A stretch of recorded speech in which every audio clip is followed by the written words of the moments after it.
Welcome. Thanks for coming. I want to welcome our global campus students as well that are virtually connected. That's what all the paraphernalia in the corner is for. So we're live streaming this. It's also going to be recorded, so if you want to catch something later that you missed, or you have a roommate that couldn't be here, you're welcome to share the information with them, and they can view the whole workshop or session later. So my name is Shelly Presley. I'm the Director of Undergraduate Research here at Washington State University. I'm also research faculty in the Civil and Environmental Engineering Department.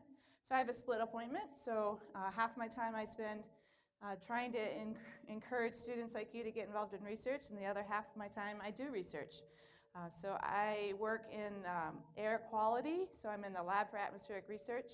So my area of interest is greenhouse gases, climate change, measuring emissions, CO2, N2O, methane, all those kind of things. So if you have any questions about that type of research, you're more than welcome to talk to me after the session is over. I went around already, and I think we had just about every single major represented here. I didn't catch any math majors. Anyone math major? So that might be the one that we're missing. But it's great to see so many different majors here. I'm excited to see that. I do have an iPad circulating to get your information, student ID, and that's so that I can communicate opportunities that come up, whether it be scholarship opportunities or other information sessions or applications for CERCA, things like that. So if you give me your information, I'll be able to communicate with you and let you know what's going on. Okay, so undergraduate research. What do we mean by undergraduate research? When we talk about that, I'm talking about faculty-mentored research. So as an undergrad, you're working with a faculty member and you're being guided with their expertise. They've been doing this for a long time and they've got great ideas, and they can sometimes help you avoid pitfalls when it comes to doing research. But you're working on a project independently, so you're doing creative or scholarly studies, research, whatever it may be, depending on your major, your discipline, but you're typically working with an advisor or a faculty member. It also could be a graduate student or a postdoc. Those can also be advisors and mentors that you may end up working with. It may be a team of both, all of the above. So you're being supported by that mentor, and so you're not out there floundering on your own, which can be important when you're first starting something that you're unsure of. And what I have up here when I talk about not many grad students, what I mean by that is, some students may have a job in the lab where they're washing dishes and restaffing supplies, maybe, doing what a graduate student tells them to do. Hey, can you, clean this area up today? Can you, prepare this media broth today? Can you feed the rats tomorrow? And that's research. You're getting involved in research, and that's great, and you're learning a lot. You may be learning lab safety. You may be learning what the grad student is doing, and you're learning techniques in the lab, and that's all great. It's a good foot in the door, but you're not really doing your own research, right? You're sort of just following what the grad student tells you to do. So that's what I mean when I say you're not a mini grad student. If you're doing undergraduate research, you're doing an independent project, something that is yours that you can claim as your own. What's so great about research is it's active learning. So instead of you sitting in a classroom and listening to a lecture and trying to regurgitate that information on a test, when you're doing research, you're figuring it out for yourself. It's active and it's outside of the classroom. You're applying what you learn in the classroom to the research experience. Undergraduate research has 4 primary components. The first one I just talked about is mentorship, so you're working with an advisor. The second one is you're doing original research. I touched on that as well. Innovative, cutting-edge, original research, right? If it's already been done, why are we going to do it again? We're not. That's not research. Original research means you're trying something that's new and different, and it may fail. In fact, a lot of times it will fail, and that's okay. It's still research. You're learning that didn't work, and that's an important discovery. Hopefully you'll figure out what does work, but in the process, you might find out 2 or 3 times what doesn't work. And that's what research is. You're pushing those boundaries of knowledge, and you're doing something that hasn't been done before.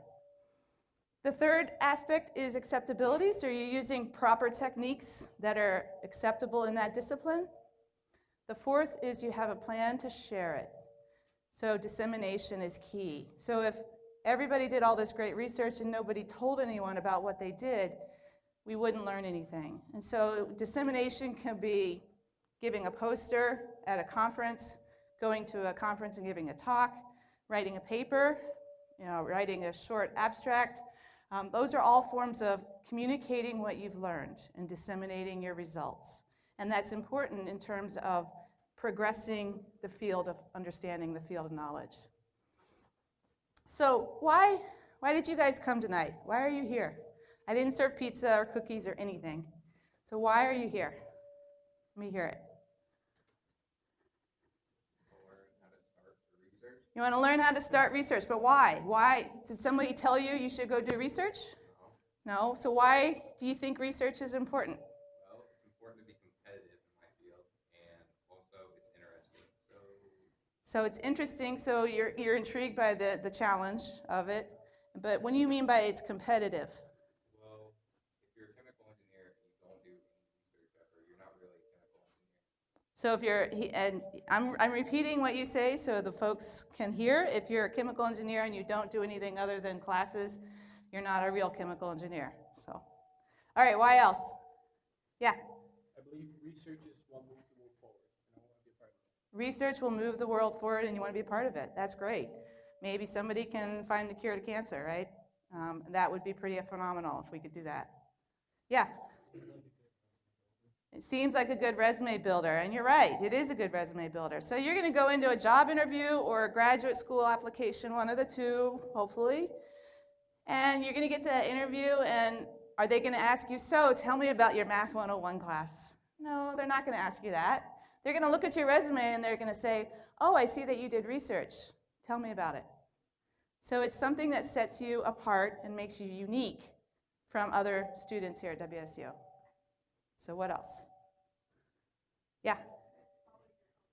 You get to follow your own interests, right? So something that you might be passionate about, that you're interested in, and you want to learn more about it. So you can do that. You can explore that. Great. What else?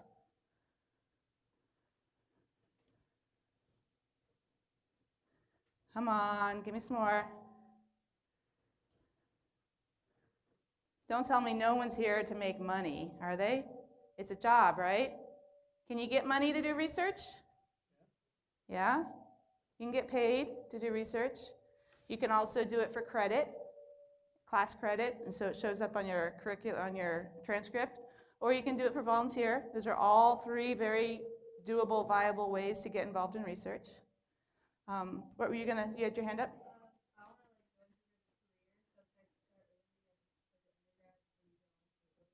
And what is that going to tell you about that future career? It might tell you if you like it and if you're a good fit for it, exactly. So you get to try it on, right? Try on your career for size and see if it fits you. So that's a great, and this is a relatively small investment. Get involved in research. If you hate it, you stop doing it. But if you like it, it's something you enjoy, you're passionate about it, then you have a pretty good sense that that's something you might want to do for the rest of your life, or not forever in eternity, but for the next step in your life.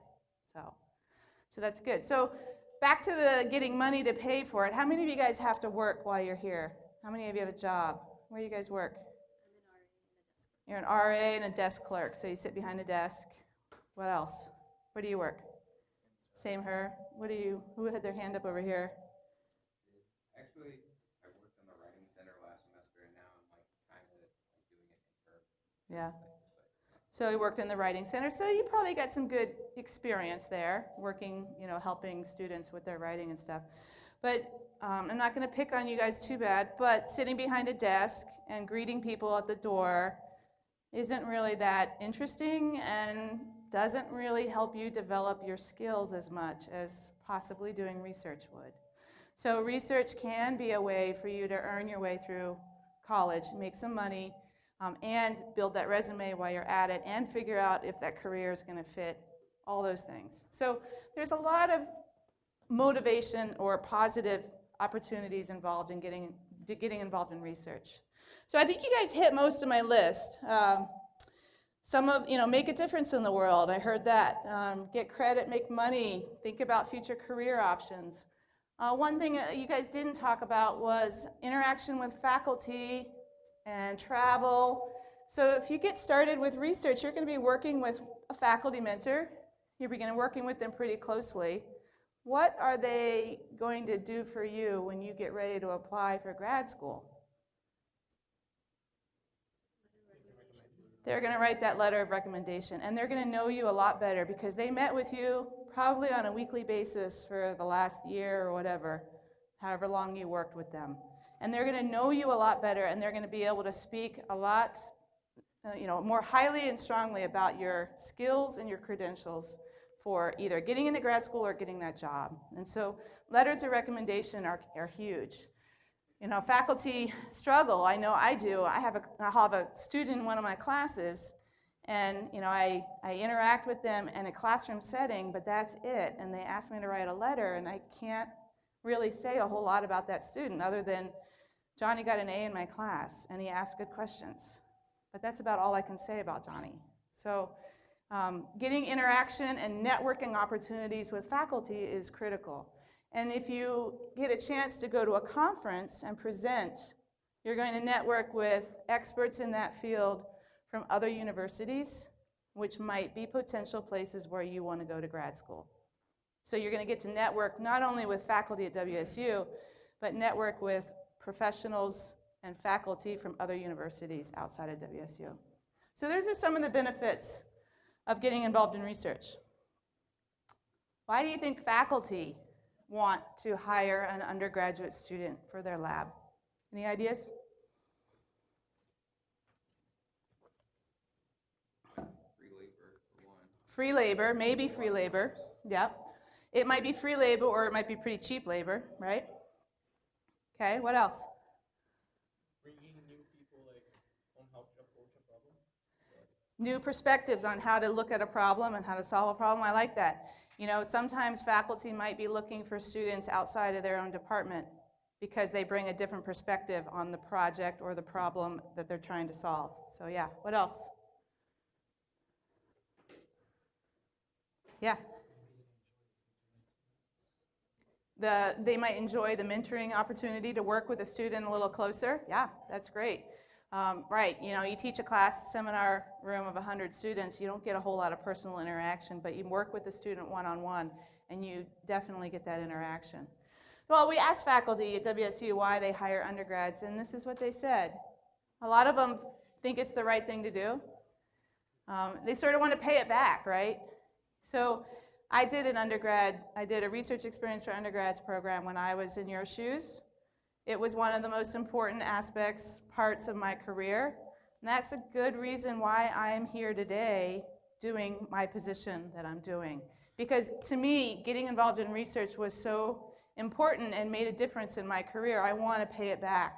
I want you guys to have that opportunity to be exposed to a research experience and be able to learn all those things that we just talked about, building your resume, trying out your career, getting involved in research that you're interested in. And so for me, it's a way to pay it back.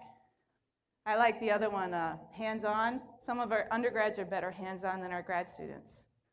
So I'm going to take a break right here and talk a little bit about funding at the university. Where does the money come from to do research? Donations, maybe. Grants. What do you mean grants? Would you apply to the scientific foundation or something like that? So federal grants, and yes, so all the research money that we get is primarily, I'm not going to say all, but most of it is from federal agencies that want to support research. Those might be NSF. What's NSF? Anybody know? National Science Foundation. What's EPA? Environmental Protection Agency. What's NIH? National, say it louder. National Institutes of Health. What's DOE? Department of Energy. USDA. U.S. Department of Ag. Good. These are examples, and there's hundreds of them, but these are examples of agencies that you can write proposals to get funding from. And so as a faculty member, faculty write proposals to get money to do research. Now, does a faculty member only teach when they're here? No, they do research. They also provide service to the community, to the WSU community, the campus community. And so faculty are responsible for getting funding to support who? Who do they get funding for?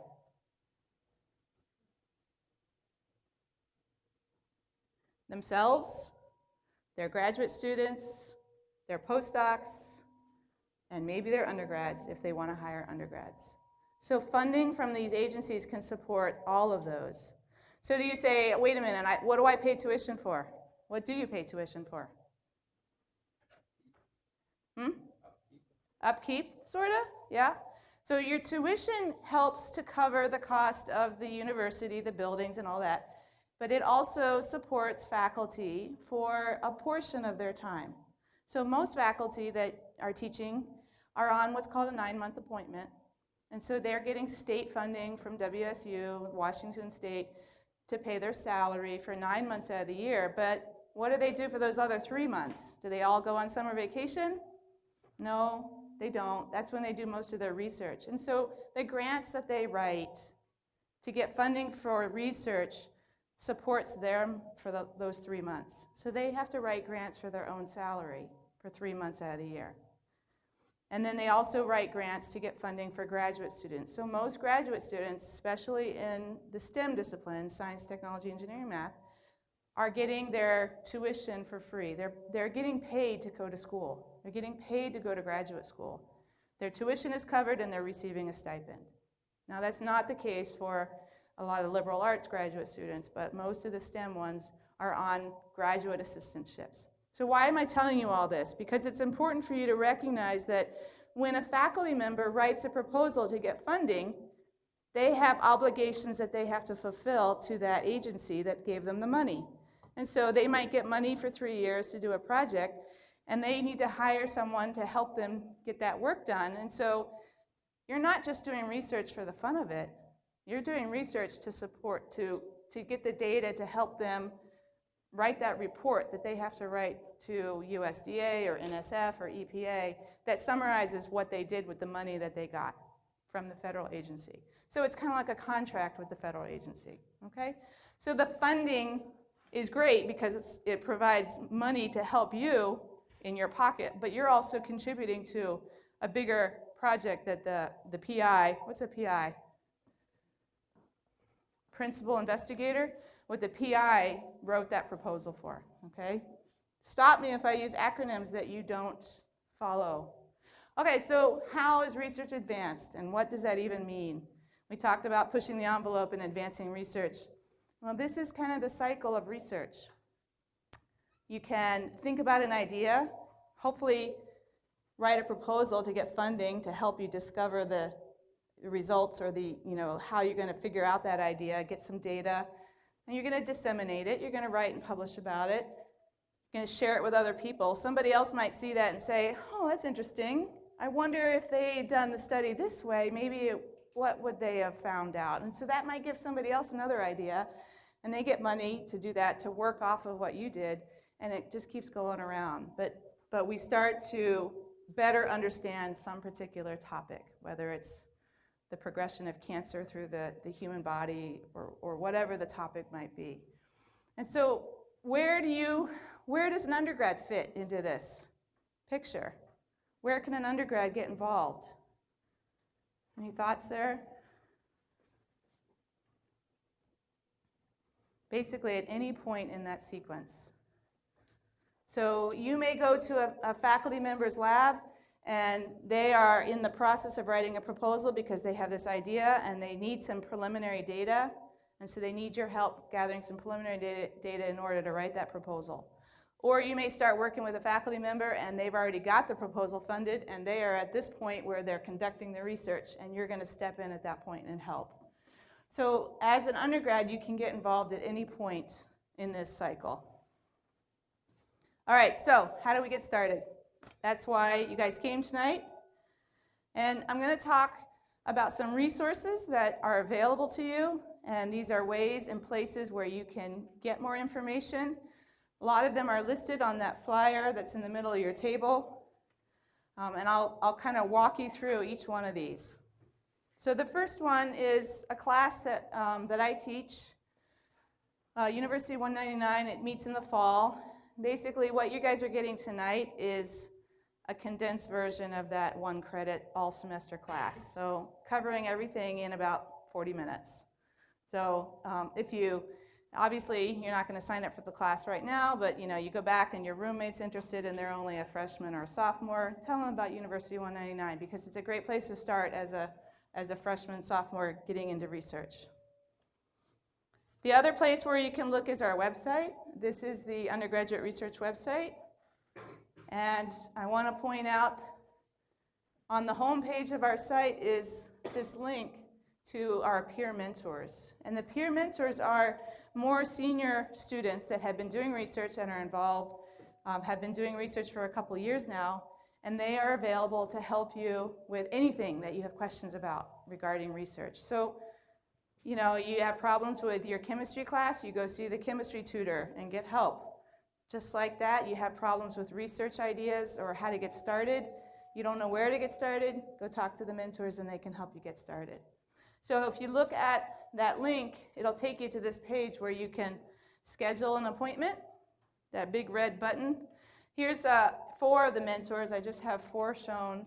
There's about 12 of them, and so you can read a little bit about them, and maybe it makes more sense if you're an engineering student to talk to Mahmoud. If you're a chemistry student, maybe you want to meet with Sierra. So the different mentors are different majors. I encourage you to schedule an appointment and meet with them and ask their questions. Ask them your questions.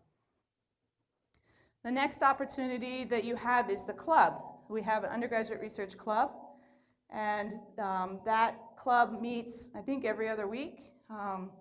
Jordana Damon is the president, so it's a registered student organization, so if you're interested in joining the club, take a look at that.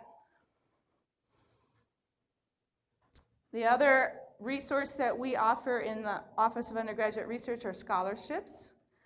So these are scholarships with the idea being we recognize that you have to, in some cases, have a job. And so if the job takes 20 hours a week, that's 20 hours that you can't put towards research, right? So if we can give you a scholarship to support you in the research, maybe you can do research instead of work that job, because that's going to look better on your resume. So a lot of you might be able to find a position where you're getting paid, but if you can't, then maybe you can get a scholarship from some other source to support you to do research so that you can find the time to do it. Because I know it's challenging. You got to keep your grades up, your classes, you got to sleep, you still want to have fun, and if you have to work a job, it takes time that you can't put towards research. So these scholarships are available for the next fall. So if you're interested, you can look at the application. It'll be open hopefully in the next couple weeks. We'll open the application for the scholarships, and you'll be applying for a scholarship for next fall and spring. They're $1,000. If you're interested, you need to have an advisor that you're going to be working with because they're going to write a letter on your behalf. So it's not something you can just go apply for today. You got to have an idea of what you're going to do research-wise and who you're going to work with before you can apply. Okay? And then the last thing I want to mention is CIRCA. How many have heard of CIRCA? CIRCA is the Showcase for Undergraduate Research. So we've had an all-campus-wide poster symposium running for over 5 years now, and it's in March every year. It's part of Academic Showcase, and last year we had almost 300 students present their research. It's judged, and the students are eligible for awards, So if you do find a position and get started in research, I encourage you to submit an abstract to CIRCA and present your research. And there's categories for students that just got started. So even if you've only been doing research for one semester, apply, because there's early career and novice awards available for students involved in research. So those, just to summarize what I just talked about, there's the class, our website, peer mentors, the club. You can apply for scholarships, and please check out CIRCA. Even if you're not presenting at CIRCA, check it out. See what other students are doing involved in research. Okay, so you guys now are hopefully excited and motivated. How do you get started? How do you do it? How do you find a mentor? And the first thing I encourage students to do is explore what's going on in research world. So how do you do that? One way is to think about what interests you. Maybe you're passionate about one thing. You can search for that on the WSU website. Or you could also just go to the department and start looking at that department and see, what's going on in the chemistry department. If you're a chemistry student, who's doing research in the chemistry department. And so I'll walk you through this real quick. So I took kinesiology as an example.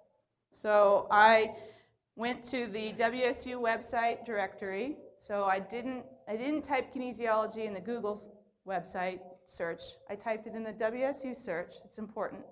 So I'm only searching the WSU website. And if you'll notice that second link, Sports Science, College of Ed.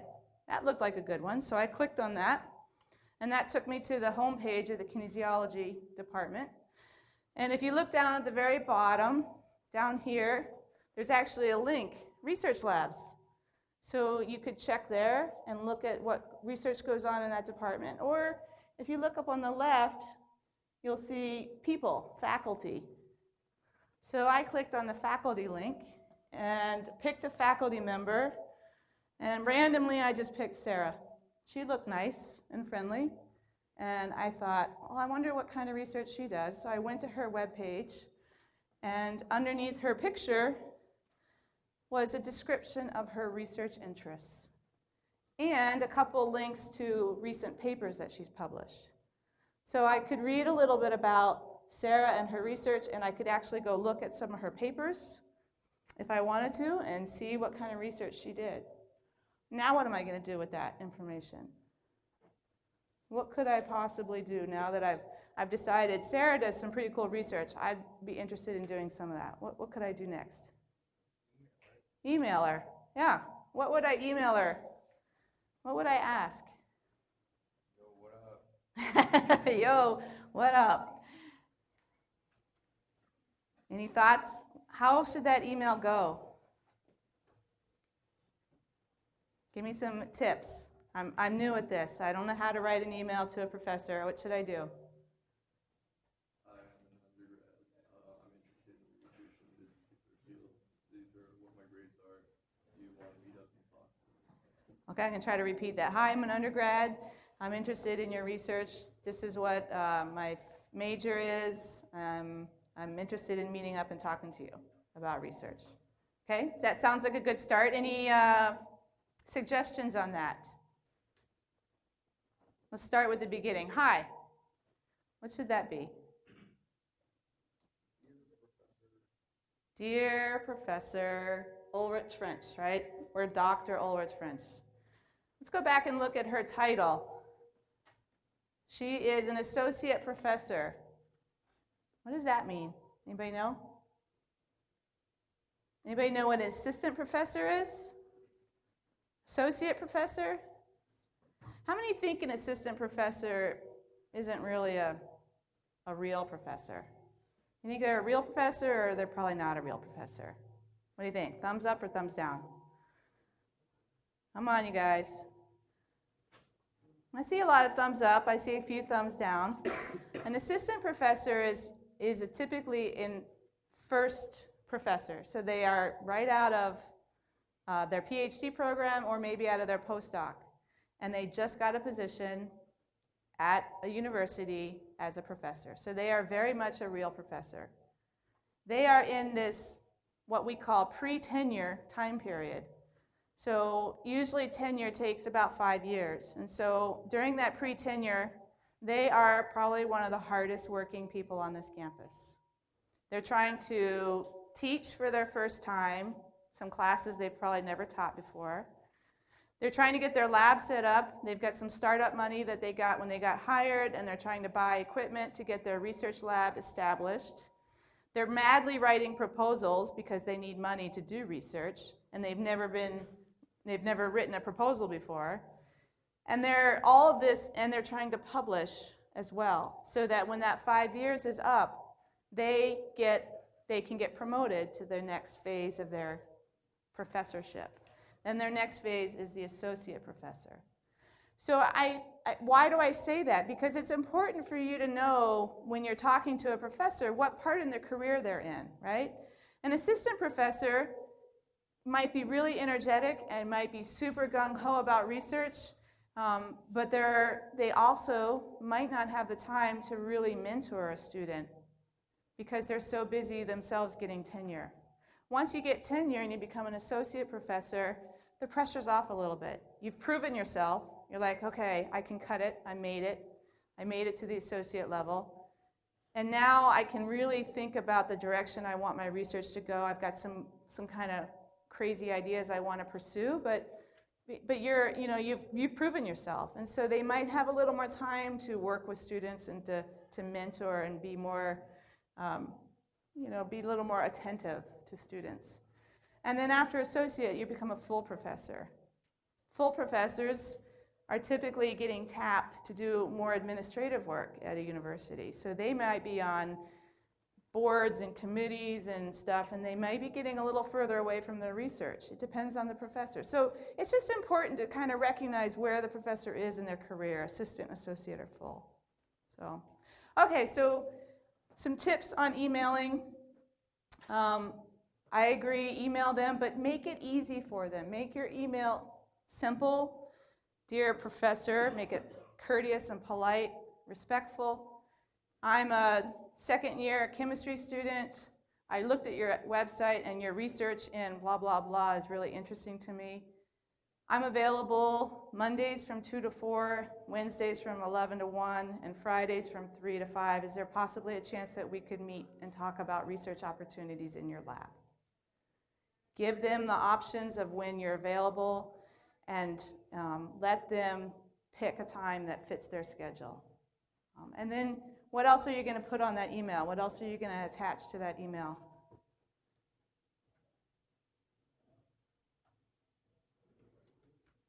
How about your resume? Don't forget to attach your resume. And I say that for a couple reasons. One is, I may be looking for a particular student that has C+ or Python coding experience. And that's not going to be in your email, but if it's on your resume, I can look at that and say, oh, this person's got Python experience. He might work well in my lab, Or I might be looking for someone that's got, who knows what other kind of experience might be particularly interesting to me. So attach your resume, okay? So email them, hopefully they respond. Don't just email one and wait.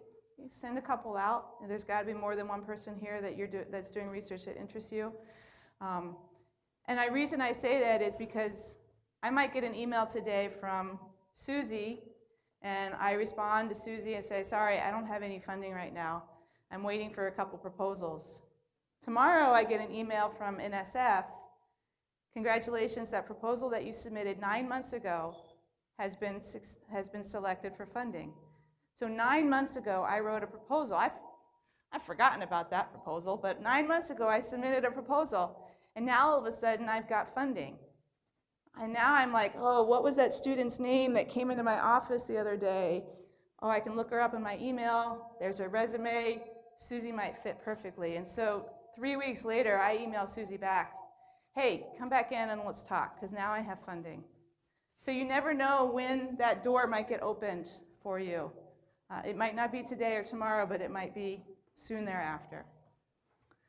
So do some exploring, meet the mentors, look at the Circa abstract book online, attend seminars on campus.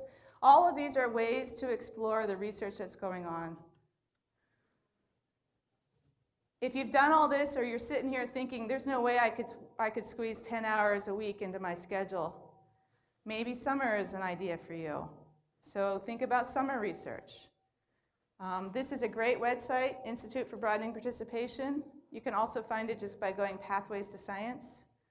It's a great website that has summer research opportunities, plus a whole lot more. And you can also search for summer research by going to the NSF REU. Who remembers what REU stands for? I said it earlier. I did one when I was in your shoes. You guys weren't listening. Research experience for undergrads. So what are REUs? REUs are programs or sites that universities get an REU site, and they recruit students from all over the country to come there for the summer and do research full-time. So as an example, I run an REU program in the atmospheric chemistry department in the LAR group, and we bring in 10 students every summer. We pay their airfare to get here, we cover their housing, and they get a $5,000 stipend, and they spend 9 weeks doing research full-time. And so they get to see what WSU is all about. They get to spend the summer here. They get to go home and think about maybe WSU as a graduate program that they might want to come back to. It's a great opportunity to try out research, and maybe summer is a better fit than during the academic year. So be thinking about that over Thanksgiving break, because that's when you should be looking for summer opportunities. If you wait till January, it's going to be too late. Most of the deadlines for these programs are in January, early February. But what are you going to need to apply for these things? What are you going to need? No, you're going to need letters of recommendation. So you're going to need at least 2, maybe 3 letters of recommendation. So if you wait until the first day of classes in January and go up to your professors and say, I need a letter, they're going to be a little upset. Oh, I need a letter and I need it in 2 weeks. Be talking to your professors before you go home for Christmas break. Give them plenty of time to prepare letters and submit one for you. Okay? All right, so to wrap up, tips. Do your homework. Find faculty members that are doing research. Send some emails. Think about what you want. Do you want fame, fortune? What's your motivation? Think about how many hours you can feasibly give to this. It's not a hobby. It's a commitment that you're making with a faculty member to do research. How many hours can you justify? 5, 10, 15? What? Think about that before you walk into that meeting with that faculty member, because they're going to ask you that. Can you find funding elsewhere? Can you apply for scholarships if they don't give you funding? Do you want the job if they can't pay you? Be thinking about that. Some people will say, you're welcome to start in my lab, but I don't pay anyone the first semester. It's on a volunteer basis until I see how it works out. And if you're committed and you're there on time when you say you're going to be there and you follow through, then we'll talk about funding you. So some faculty have a trial basis, and so you got to prove it before they're willing to pay you. Every faculty member is different. But think about those. Are you willing to do it if they don't have any funding? And it takes time. So do your homework and talk to others about it and see what you think. So that's all I have, and so we've got time for questions. Did everybody get a chance to sign up on the iPad? Okay, if you could pass it to the back of the room when you're done, that would be great. There's a survey at your table, if you could fill that out as well, but I'm happy to take questions, so yeah. Could you talk a little bit more about the The Undergraduate Undergraduate Research Club? Research Club, yeah. It just started in last spring. There are 4 officers. Jordana is the president, and they meet every other week. They do handfuls of things, like they invite faculty to come in and talk about their research.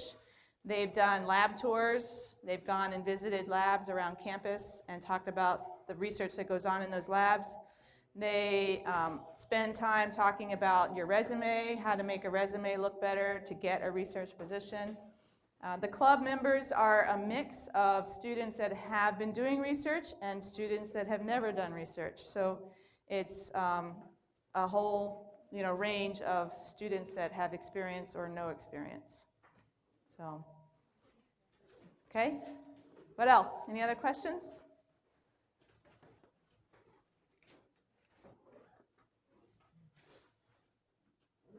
All right. Well, thank you guys. Sorry it was so warm in here. Hopefully, hopefully it wasn't too bad. So, thank you.